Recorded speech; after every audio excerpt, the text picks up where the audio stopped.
What's up guys, Dr. Jared here, Tone and Tighten, and these are 5 of my favorite stretches for a tight, locked up back. We're gonna address basically neck to tailbone with this one. If you feel tight, if you feel stiff, if you feel locked up in any of those areas, these 5 stretches are going to help you out. The reason why I love these exercises so much is that they're more dynamic in nature. Your spine moves in 3 dimensions. It can go forward and backwards, side to side, and it can rotate.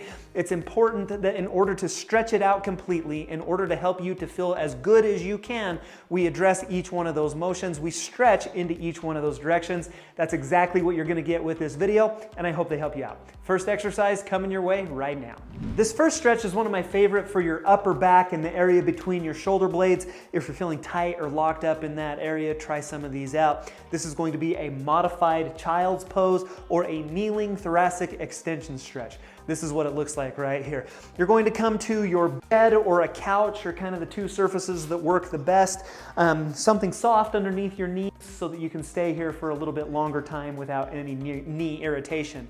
You're gonna come to that surface, and then we're gonna put my elbows right up on the surface so we get into this position right here. Now with my hands, reach down towards your shoulders. I can't touch my shoulders, but if you can rest your hand right on top of your shoulders, and then tuck your chin down into your chest. So that's the starting position. And now what I want you to do is just sit back onto your heels. Your elbows are gonna come up. You're gonna feel a really good stretch all through your lats right here. But as you sink down deeper into that stretch, you're gonna feel it into your thoracic spine or into your upper back between your shoulder blades area. What you're gonna do is hold that for about 5 to 10 seconds and then come up out of it, and then we're gonna get right back down into that position.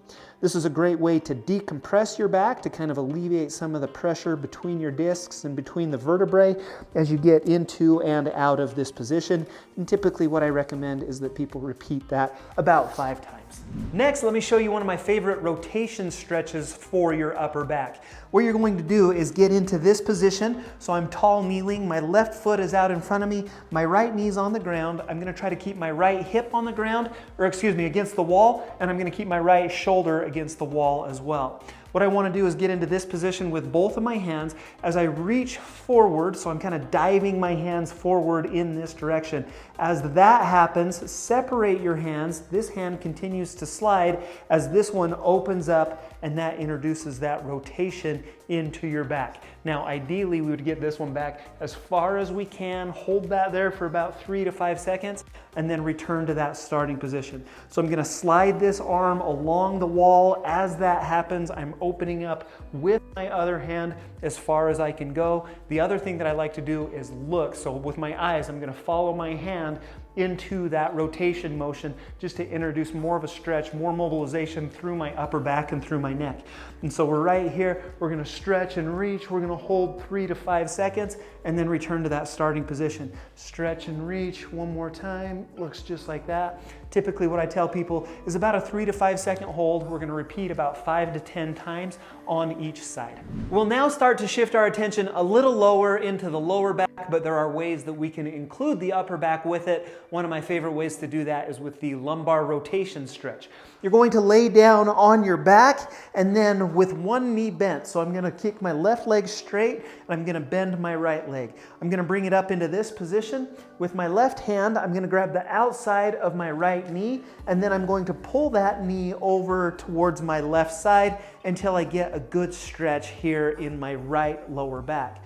Now the last thing that you can do to enhance this even further, with your right hand, reach that out to your right side and let your face follow it. So my head is going to follow my right hand out here to the right side. There was like 2 or 3 pops in my back, even just doing that right there, until we get a good comfortable stretch for the entire spine.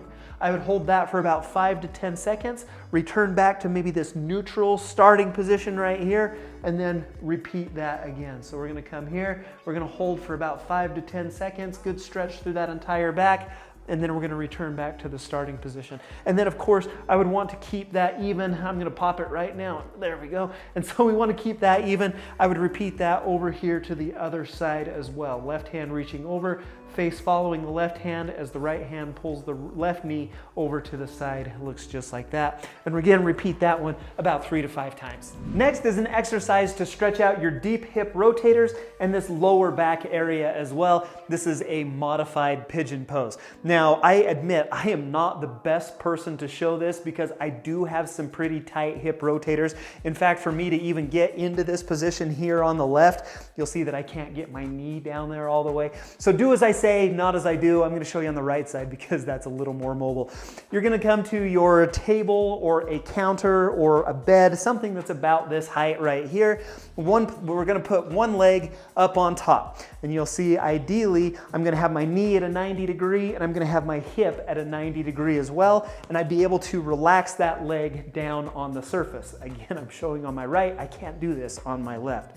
Now in this position, you're going to get a good stretch right here in this kind of deep glute. That's your piriformis area. But let's take it even one step further. I'm going to cross my hands over my chest. I'm going to lean forward as far as I can comfortably in that position. Now what I want to do is rotate as far as I can over here to my right. That's going to switch that stretch up a little bit. You're going to feel that in a little bit different spot when you get to that position.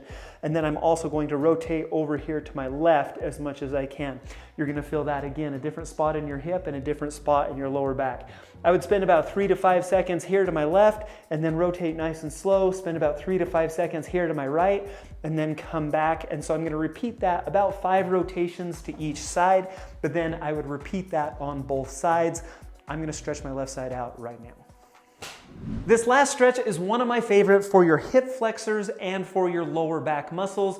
A lot of times if you spend a lot of time sitting, your hip flexors get tight, they pull on your lower back, they cause it to get tight. This is a great way to stretch both of those areas out. This is going to be a dynamic hip flexor stretch.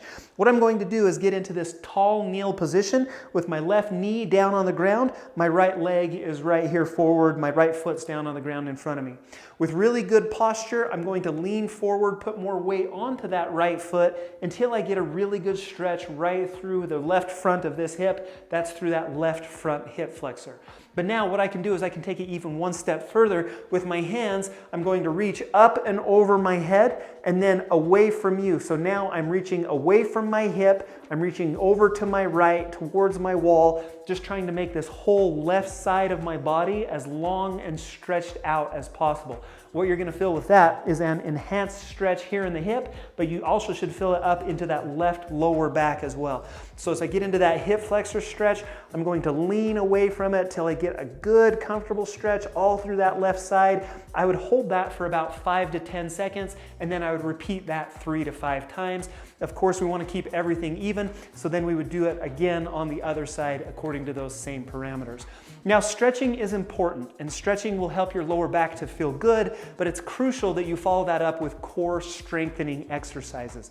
If you're interested in what those look like and some of my favorite core strengthening exercises, check out this video right here. That should really help you out. For some reason, YouTube thinks you might be interested in this video, so you might check that one out. And of course, if you haven't subscribed to Tone and Tighten yet, hit the circle right here to do that. Hope to see you again soon, right here on Tone and Tighten.